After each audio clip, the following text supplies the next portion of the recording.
सभी को जय माता दी। कक्षा 12 नामा के मूल तत्व भाग 2 के अंदर मैं गिरीश सर आप सभी विद्यार्थियों का हार्दिक स्वागत करता हूं। आज हम चैप्टर नंबर 1 में शेयर जब्ती के आगे के सवालों का अध्ययन करेंगे। शेयर जब्ती में हमने सिंपल प्रविष्टियों को देख लिया था। एक बार वापस देखते हैं कि अंश जब्ती के समय 3 एंट्रियाँ होती हैं। अंश जब्त करें तब, अंश जब्त करें तब और अंश जब्ती के समय, फिर ये जब्त हुए अंश पुनः प्रकाशन के समय और जब्ती की बाकी की प्रविष्टि। बराबर। अंश जब्ती में हमने ये एंट्री देख ली थी। अब आज हम ये अध्ययन करेंगे कि जब शेयर प्रीमियम से निर्गमित किए हो और प्रीमियम की रकम मिलने बाकी हो, प्रीमियम मिलना बाकी है तो क्या एंट्री करेंगे। अंश पूंजी खाते उधार प्रतिभूति प्रीमियम खाते से, बराबर। फिर अंश जब्ती खाते से और फिर अंश जब्ती में मिली रकम आएगी, बाकी सब में आवंटन और मांग में नहीं मिली रकम आएगी। तो क्या एंट्री होगी। अंश पूंजी खाते उधार प्रतिभूति प्रीमियम खाते उधार, अंश जब्ती खाते से, आवंटन खाते से या मांग खाते से। ये अंश जब्ती के समय कब आएगी, जब प्रीमियम की रकम मिलने बाकी हो। अब जब्त हुए अंश पुनः प्रकाशन के समय आप याद रखोगे वो कॉमन एंट्री वही रहेगी, बैंक खाते उधर अंश पूंजी खाते से। यदि प्रीमियम से प्रकाशित करें तो प्रतिभूति प्रीमियम जमा आएगा, बट्टा से प्रीमियम करते हैं तो अंश जब्ती खाते क्या होगा, उधार। फर्स्ट एंट्री में आगे सिखा दिया आपने। और लास्ट जब्ती खाता बंद करने की एंट्री वही है कि अंश जब्ती खाते उधार, अंश पूंजी अनामत खाते जमा। ठीक है। इस पर से हम एक सवाल देखते हैं तो आपको अच्छा और समझ में आए। हम देखेंगे आज का जो सवाल है वो सवाल नंबर 13। बहुत अच्छा सवाल है जो एग्जाम में आने के भी चांसेस है। निम्नलिखित विवरणों पर से कंपनी की बही में शेयर जब्त करने की और पुनः प्रकाशन करने की प्रविष्टियाँ लिखिए। माने हमें यहाँ पे शेयर जब्त करना है और उसके पुनः प्रकाशन की एंट्रियाँ करनी है। उसके अंदर नंबर 1 देखते हैं क्या कहा उन्होंने। फर्स्ट में कहा है कि आवंटन के प्रति शेयर 14, ब्रैकेट में लिखा 10 रुपये प्रीमियम के साथ, प्रथम और अंतिम मांग के 3 नहीं भरने पर, अंडरलाइन करें नहीं भरने पर कंपनी ने कटारा के 10 के ऐसे 1200 शेयर जब्त किए। तो यहाँ पे क्या है, शेयर जब्त किए।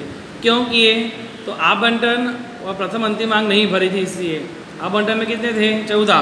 तो हमने यहाँ लिखा आवंटन में 14 है, 10 रुपये प्रीमियम है तो 4 रुपये किसके होंगे, आवंटन के। बराबर है। 10 रुपये प्रीमियम है तो 4 रुपये आवंटन के होंगे। और प्रथम और अंतिम मांग इकट्ठा दिए हैं 3, तो प्रथम और अंतिम मांग के टोटल कितने हुए, 3। प्रथम अंतिम मांग के और आवंटन के पैसे नहीं भरे, इसका मीनिंग आवेदन के भर दिए होंगे और आवेदन के पैसे हमें दिए हुए नहीं है। तो आवेदन के पैसे देखने के ये प्रथम अंतिम के कितने थे, 3। आवंटन के कितने हैं, 4। एक शेयर कितने का है, 10। बराबर। तो ये 3 और ये आवंटन के 4, तो 4 और 3 कितने हुए, 7 निकाल दो, कितने बचे, 3 रुपये किसके होने चाहिए, आवेदन के होंगे। बराबर। एक बार वापस समझो बेटा। आवंटन के कितने हैं, 14, 10 रुपये प्रीमियम के साथ। तो 14 में से 10 रुपये प्रीमियम है तो आवंटन के कितने होंगे, 4।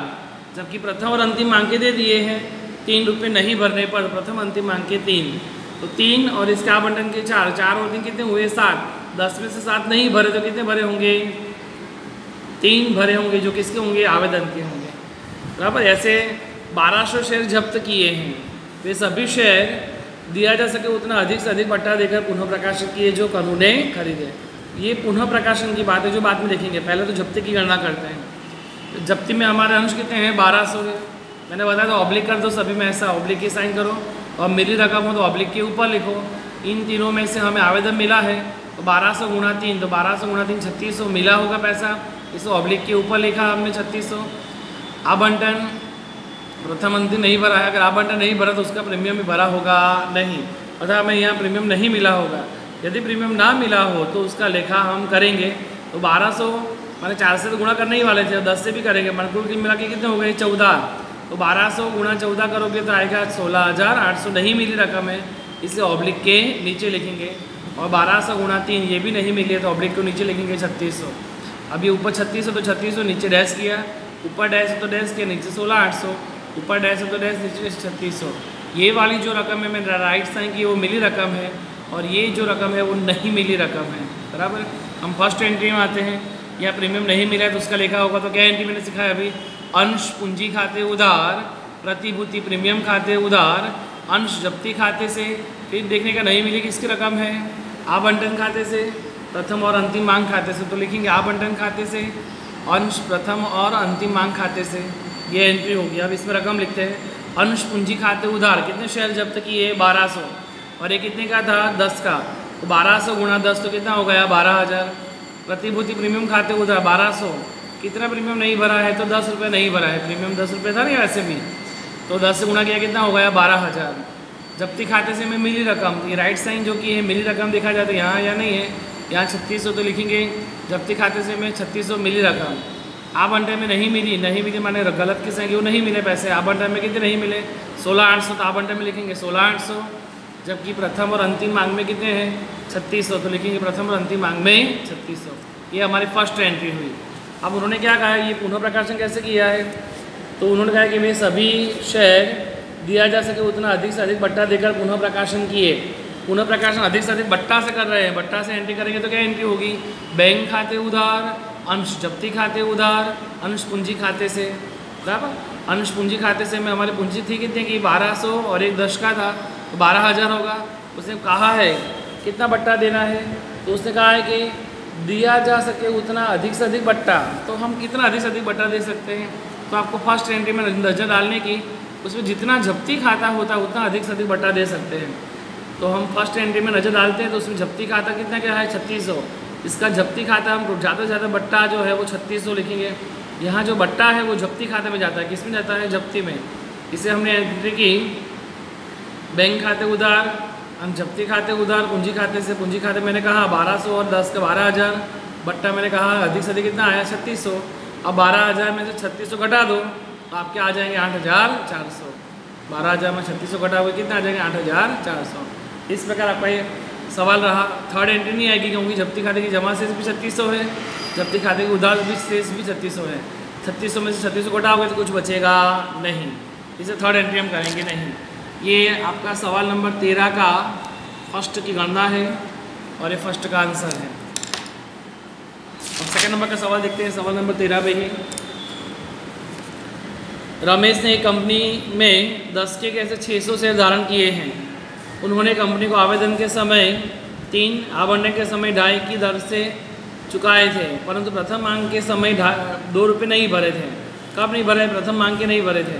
कंपनी ने अंतिम मांग मंगाने से पहले ही योग्य कार्यवाही करने के बाद ऊपर तो शेयर जब्त किए, तो जब्त किए वहाँ तक पढ़ते हैं पहले तो बेटा। यहाँ उसने लिखा है वैसे 10 के कैसे 600 शेयर है, कंपनी ने आवेदन के समय 3, तो हम भी गणना में भी लिखेंगे कि आवेदन के समय कितने हैं 3, फिर आवंटन के समय कितने हैं, आवंटन के समय 2.5, तो लिखा हमने आवंटन के समय 2.5, और आगे लिखा है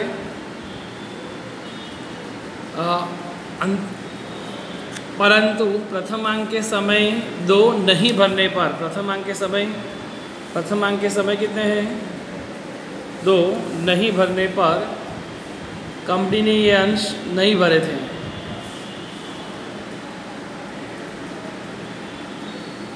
प्रथम मांग के समय 2 कंपनी ने नहीं भरे थे, तो प्रथम मांग में हम रखेंगे 2। आगे वापस एक बार क्वेश्चन देखते हैं। रमेश ने एक कंपनी ने 10 की कैसे 600 शेयर धारण किए थे। कंपनी ने आवेदन के समय 3, आवंटन के समय 2.5 और प्रथम ये चुकाए थे। आवेदन और आवंटन के समय 2.5 रुपये चुका दिए थे, इसका मीनिंग आवेदन आवंटन भर दिए हैं पैसे। और लिखा हुआ है कि प्रथम मांग के समय 2 नहीं भरे थे, तो प्रथम मांग के 2 नहीं भरे हैं। और कंपनी ने क्या किया है, तो कंपनी ने अंतिम मांग मांगने से पहले ही ये कार्यवाही करने के बाद ऊपर तो शेयर जब्त किए। माने कंपनी ने अंतिम मांग ही मंगाई है, तो हम भी गणना में अंतिम मांग का कोई जिक्र करेंगे नहीं। हमारे यहाँ पे अंश कितने हैं 600, बराबर। आवेदन आवंटन चुका है तो ये भी दोनों पैसे मिल गए हैं, तो 600 गुणा 3 1800 ऑब्लिक के ऊपर लिखेंगे, 600 गुणा 2.5 1500 भी ऑब्लिक के ऊपर लिखेंगे, क्योंकि ये पैसे मिले हैं। प्रथम मांगे नहीं चुकाए हैं तो ऑब्लिक के नीचे लिखेंगे। 600 गुणा 2, तो 600 गुणा 2 कितना हो गया 1200, यहाँ ऊपर 1800 नीचे डैश, ऊपर 1500 नीचे डैश, ऊपर डैश और नीचे 1200। ये मिली रकम और ये नहीं मिली रकम। इस क्वेश्चन में प्रीमियम नहीं है तो प्रीमियम का लेखा नहीं होगा। फर्स्ट एंट्री हमारी ये होगी अंश पूंजी खाते उधार, अंश जब्ती खाते से, फिर पहुँचने का नहीं मिले में। नहीं मिली रकम कितनी है 1200, तो नहीं मिली रकम है किसकी है प्रथम मांग है, तो लिखेंगे प्रथम मांग खाते से, बराबर। अंश पूंजी, पहली एंट्री फिर से अंश पूंजी खाते उधार, अंश जब्ती खाते से फिर नहीं मिली रकम किसके किसकी है, तो सीधा प्रथम मांग है तो प्रथम मांग खाते जमा। अब अंश पूंजी खाते उधार, एक अंश कितने का है 600, तो 600 और मंगाए कितने हैं, तो ये 3, 2.5 और 2, तो 3 और 2 5, 5 और 2.5 करेंगे तो 7.5 रुपये होंगे। तो यहाँ पे 600 गुणे 7.5 करेंगे। ध्यान रखें स्टूडेंट्स, 10 रुपये से कोई गुणाकार करे नहीं, अगर आपने किया तो गलती हो जाएगी, क्योंकि हम यहाँ अंतिम मांग मंगाते नहीं है। तो कितना हो गया 4500। जब्ती खाते से हमें मिली रकम कितनी 1800 और 1500, इन दोनों का जोड़ करोगे तो 3300 होगा। जब्ती खाते जमा करेंगे 3300, जबकि प्रथम मांग खाते से कितने रुपए, प्रथम मांग के नहीं भरे कितने रकम है, प्रथम मांग के 1200, प्रथम मांग खाते से लिखेंगे 1200।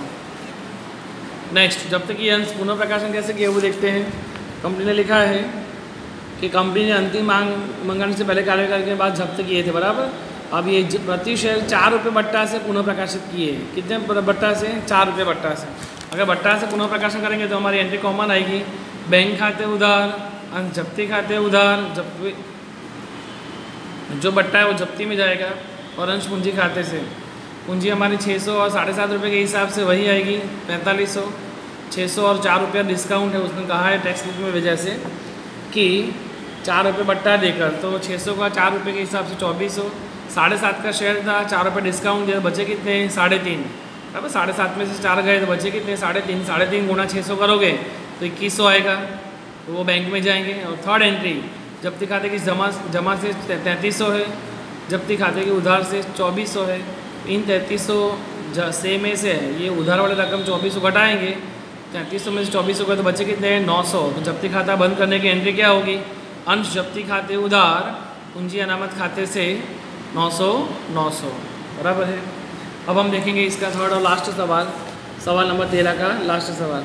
एक कंपनी ने प्रत्येक 100 का एक ऐसा 20% प्रीमियम से निर्गमित किए हैं, 100 का से 20% प्रीमियम से निर्गमित किए हैं। आगे लिखा है 400 शेयर जब्त किए हैं, इन शेयरों पर 80 रुपये प्रीमियम के साथ मंगवाए थे। कितने मंगवाए थे 80 रुपये। गणना चेंज करते हैं, यहाँ पे 80 रुपये मंगाई रकम है, प्रीमियम 20 रुपये, तो मूल कीमत कितनी रही 60। आगे उसने लिखा है वैसे 80 रुपये प्रीमियम के साथ मंगवाए थे, शेयर के आवंटन के प्रति शेयर 50, आवंटन में कितने मंगाए प्रति शेयर 50, नहीं मिलने पर ये इन शेयरों को प्रथम और अंतिम मांग से पहले ही जब्त कर लिए, मैंने आवंटन के बाद ही जब्त करते, आवंटन के पैसे नहीं मिलने से। यहाँ पे एक शेयर 100 रुपये का 20% प्रीमियम है, तो 100 का 20% प्रीमियम कितना हुआ 20, और यहाँ पे 80 रुपये प्रीमियम के साथ मंगवाए हैं। तो पहले तो आप ये देखो 80 रुपये प्रीमियम के साथ रखा है, मंगवाई रकम है, 20 रुपये प्रीमियम निकाले तो 60 रुपये मूल कीमत है। अब इसमें से आवंटन के कितने पैसे लिखे, उन्होंने लिखा है वैसे कि आवंटन के कितने नहीं मंगाने पर, तो उसमें लिखा है कि आवंटन के प्रति शेयर 50 नहीं भरने पर, आवंटन के शेयर पर कितने नहीं भरने पर 50, तो आवंटन के समय अगर 50 नहीं भरे हैं,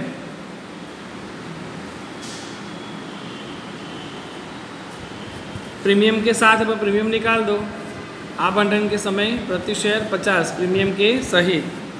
तो अगर प्रीमियम तो मैंने पहले माइनस करते 20 रुपये था, 50 में से बेस कर कितने बचे 30, तो 60 में से 30 गए तो कितने आएंगे 30, वो किसके होंगे आवेदन के पैसे होंगे, किसके होंगे आवेदन के। एक बार वापस समझते गणना में, हमारी 80 रुपये प्रीमियम के 60 रुपये हैं, 20 रुपये प्रीमियम निकाल दे बचे कितने हैं 60 रुपये मूल कीमत।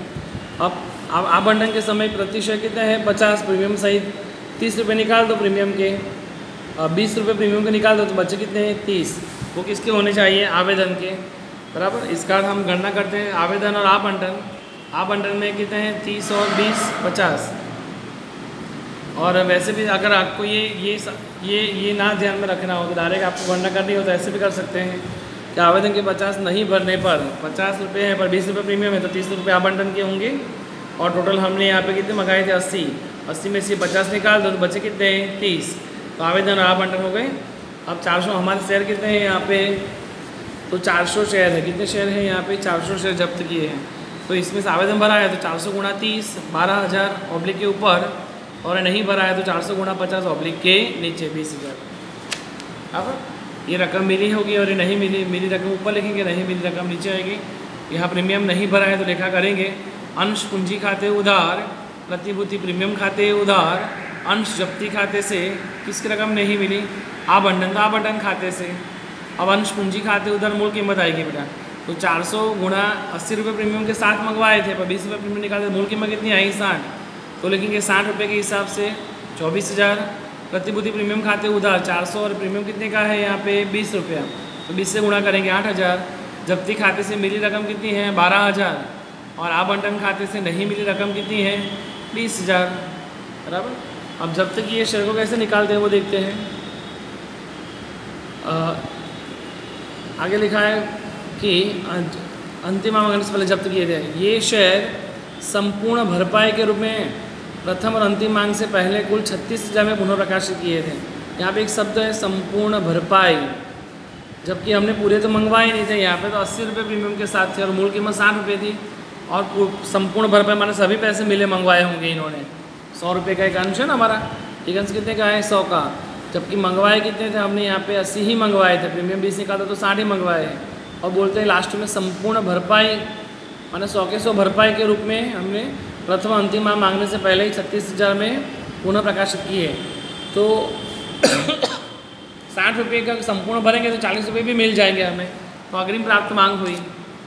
तो हम ऐसे एंट्री करेंगे, बैंक खाते उधार, अंश जब्ती खाते उधार, अंश पूंजी खाते से ये तो एंट्री होगी, पर संपूर्ण भरपाई शब्द है, इसे अग्रिम प्राप्त मांग खाते भी से आएगा। चलो बैंक खाते उधार कितने रुपये थे 36,000, बैंक खाते उधार कितने आएंगे 36,000, बराबर।